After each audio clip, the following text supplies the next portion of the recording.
ఇరాన్లో ఇప్పుడు జరుగుతున్న నిరసనలు సాధారణమైనవి కావు. ఈ పరిస్థితి ఇలాగే కొనసాగితే ఈ మధ్య ప్రాచ్య రాజకీయాలను బాగా ప్రభావితం చేసే పెద్ద సమస్య అవుతుంది. అసలు అక్కడ నిజంగా ఏం జరుగుతోంది? గత సంవత్సరం డిసెంబర్ 28 నుంచి ఇరాన్లో ధరలు పెరగటం, ఉద్యోగాలు లేకపోవటం, స్వేచ్ఛ లేకపోవటం వల్ల ప్రజలు రోడ్లపైకి వచ్చి నిరసనలు మొదలుపెట్టారు. ఈ నిరసనలు కొన్ని రోజుల్లోనే టెహ్రాన్ నుంచి ఇతర నగరాలకు విస్తరించి దేశమంతా వ్యాపించాయి. ఇక్కడ షాకింగ్ విషయం ఏమిటంటే, విదేశాల్లో ఉన్న ప్రతిపక్ష మీడియా సంస్థ ఇరాన్ ఇంటర్నేషనల్ ఒక పెద్ద క్లెయిమ్ చేసింది.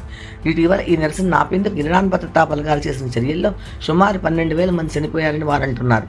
వారి మాటల్లో జనవరి 8, 9 రాత్రుల్లో రెవల్యూషన్ గార్డ్స్ మరియు బసీజ్ బలగాలు కఠినంగా చర్యలు తీసుకున్నాయట.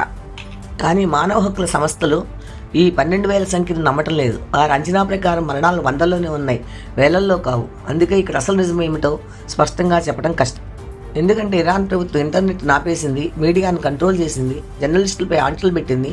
దీంతో బయటకు వచ్చే వీడియోలు చాలా తక్కువ. సాక్షుల మాటలను కూడా స్వతంత్రంగా చెక్ చేయడం కష్టమైంది.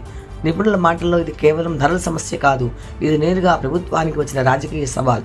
కానీ ఇప్పటికి ప్రభుత్వం కూలిపోయే స్థితికి మాత్రం రాలేదు. మీ అభిప్రాయం ఏమిటి? ఈ క్లెయిమ్లు అతిశయోక్తియా లేదా బయటకు రాని చీకటి నిజమా?